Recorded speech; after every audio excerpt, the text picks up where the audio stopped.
साई मुकुन्दं भवभयहरणं परमानन्दं भवभयहरणं परमानन्दं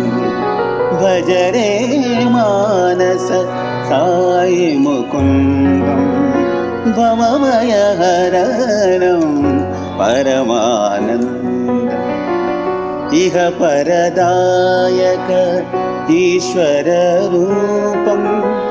इह परदायक ईश्वर रूपम् ईश्वराम्बसुत श्री साईशम् ईश्वराम्बसुत श्री साईशम् प्रणवाकारं प्रेम स्वरूपम्